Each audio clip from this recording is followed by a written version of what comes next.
Football ലോകകപ്പും ബ്രസീലും ഒരു ഒന്നൊന്നര കോമ്പിനേഷനാണ്. കാരണം കാനറികളില്ലാതെ നാളിന്ന് വരെ ഒരു ലോകകപ്പും നടന്നിട്ടില്ല. ഏറ്റവും അധികം കിരീടം നേടിയതും മത്സരങ്ങൾ വിജയിച്ചതും അവർ തന്നെ. കൂടുതൽ ഗോളടിച്ച ടീമും അവരാണ്. പക്ഷേ വർത്തമാനകാലത്തെ അവരുടെ പെർഫോമൻസിനെ കുറിച്ച് പ്രത്യേകം പറയേണ്ടതില്ലല്ലോ. 2026 അമേരിക്കയിൽ ബ്രസീലില്ലാത്ത ലോകകപ്പ് നടക്കുമോ എന്നതാണ് ഇപ്പോൾ ഉയരുന്ന പ്രധാന ചോദ്യം. തെക്കേ അമേരിക്കൻ യോഗ്യതാ റൗണ്ടിൽ ഇതുവരെ 14 മത്സരങ്ങളാണ് നടന്നത്. 31 പോയിന്റുമായി അർജന്റീന ബഹുദൂരം മുന്നിൽ നിൽക്കുന്നു. രണ്ടാമതുള്ള എക്വഡോറിന് 23 പോയിന്റ്. യുറുഗ്വായ്, ബ്രസീൽ, പരോഗ്വേ എന്നിവർക്ക് 21 പോയിന്റ് വീതവും കൊളംബിയയ്ക്ക് 20 പോയിന്റുമാണുള്ളത്. ഗോൾ ശരാശരിയുടെ ബലത്തിൽ ബ്രസീൽ നിലവിൽ 4-ാമതാണ്. അടുത്ത ലോകകപ്പ് മുതൽ പങ്കെടുക്കുന്ന ടീമുകളുടെ എണ്ണം 42 ഉയർത്തിയിട്ടുണ്ട്.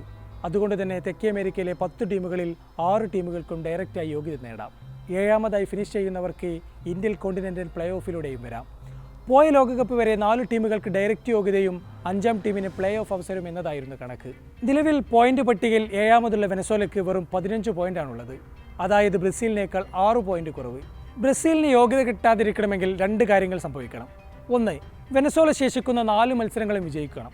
കൂടാതെ ബ്രസീൽ 2 മത്സരങ്ങളിലും തോൽക്കുകയോ അല്ലെങ്കിൽ ശേഷിക്കുന്ന മത്സരങ്ങളിൽ സമനിലയിൽ കുടുങ്ങുകയോ ചെയ്യണം.